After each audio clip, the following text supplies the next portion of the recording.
Welcome to part 3 video for Network Plus. If you're new to this channel, make sure you go to jobskillshare.org and youtube.com, type jobskillshare here, search and click on playlist. We are covering lab talk videos. Make sure you watch the first video to understand what this video is about. So today we're talking about part 3 video of Network Plus.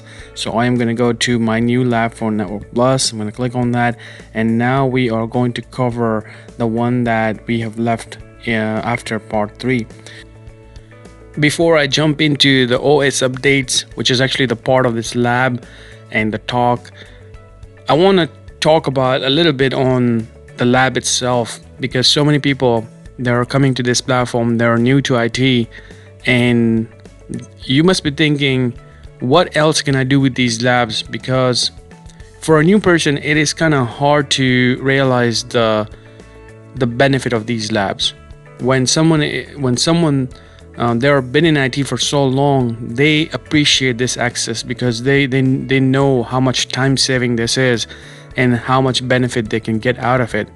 For example, I know I don't even have to follow this. I can finish this, but then I can jump into the servers, and then I can actually learn more about the server itself, DNS, DHCP, group policy, FTP, so many different things. Then if I want to learn something on another server other than a domain controller, I can do so much with this server. Then I can jump into Windows 10 if I want to learn something new about Windows 10. So many organizations are still using Windows 8 and Windows 7, and I can learn about that also.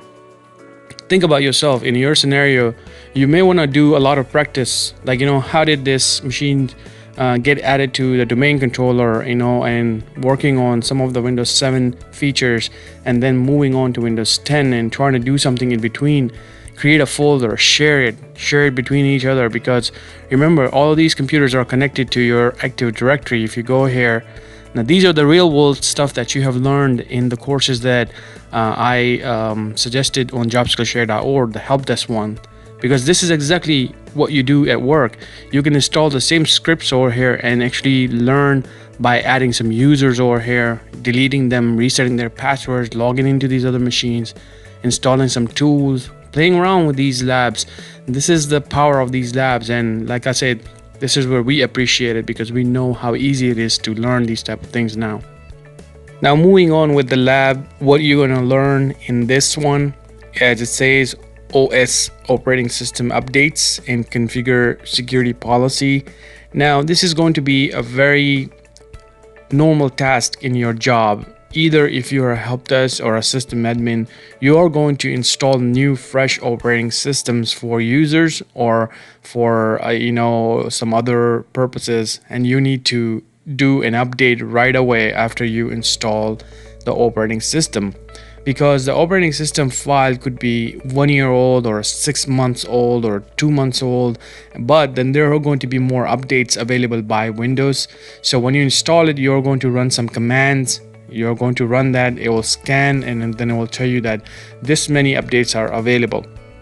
Now, either you're going to be doing that way, or somebody will configure a server. When you connect that machine to that server, then everything will be pushed out. This is usually called patch management system, where you have one server getting all the updates, and then once everything is approved, you check all these updates, everything is tested, then you move on by deploying all these updates to other machines. Now that would be a little bit advanced for you, but in this lab you're going to learn just how to normally update any operating systems by just installing it and then doing the normal update. So you will learn a lot about that. And then you have configured network policy. Now this is something that you, as a help desk, if you are going for that position, you may not be doing too much with the help desk side when it comes to group policy stuff, but you may come across some scenario where you need to go to the local policy of a computer and need to be changing things, because you may either have an issue with something, or you may find something that needed to be added, like an account needed to be added to some kind of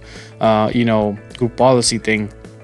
So as you can see, this is a pretty lengthy lab, and it's a pretty hands-on lab, and I recommend you do this one also, because like I said, you can't get away with this one. This is something that you have to have at some point. You have to install or put a new machine for a user, or as a system admin you will have to have some kind of server that you need to create. Either it's a virtual server or a physical server, it doesn't matter, you got to do the updates on it.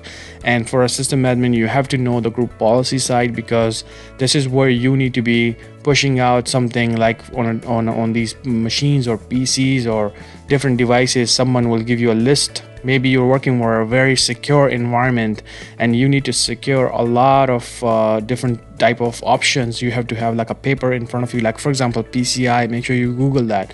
PCI requirements is extremely it's not hard, but it's too many requirements for Windows operating systems. So go check it out. You will see like hundreds of different requirements that you need to go into the group policy like this, and you will need to be changing that. And then how do you really push it out to these computers, and what kind of commands you guys can use, like a GP update, GP update / force and things like that. You will learn some commands too, because when you play around with group policy, these computers will not just get impacted. They will not do anything right there. So it either needs to be restarted, or somebody needs to go out there, or somebody needs to push these commands to these computers. So try to learn that, because you have full access to this lab, and this is going to be a very good lab for you. And someone can ask you in interview, do you know how to run Windows updates? Now this is a very normal question. Like a lot of people should know this. Even people use this laptops and Windows operating systems in a normal work at homes too. You have laptop and you should know this, but the group policy one will be a little bit tricky for you to explain, and we have covered both of this in our help desk course. So make sure you go there. There's actually a group policy section where I am implementing group policy on a machines where we block a software, somebody cannot run that and they get some message and all that kind of stuff. Another one is network vulnerabilities. Now network vulnerabilities, like I said, this is something that I would say more of a system admin job. As you can see right there, DNS server, anything DNS server, DHCP server, this is a typical system admin job. You as a system admin work on it. Now for a help desk person, you should know how to kind of like what it is. It will make your life easy because of that transition, because at some point you may want to go and become a system admin and you want to move out to a higher level positions. Then you should know this stuff ahead of the time. That will make it easy for you. Anti-phishing configuration, it really depends on a company, because a lot of people have like different type of filtering firewalls or different type of equipments than they use. There are many different ones. I'm not going to go into this one. You can do this lab and this will tell you what you will learn from it. Like I said, this is a little bit depending on what company you use. Implement a host-based firewall. We already talked about this in our A+, but I'll just quickly say that in a Windows environment, we don't work on firewall on each machine, like a specific machine. Now if there could be a scenario where it is so unique to your problem, or maybe to a feature or something somebody had in your company that you need to use to edit your Windows firewalls, yes, then at that point you may be playing around with the firewalls. But most of the time we take care of this stuff from a server, like an antivirus server, and has a client, and then we put rules on it, because from one server we can manage many different machines. So we don't play around with single firewalls on our machines.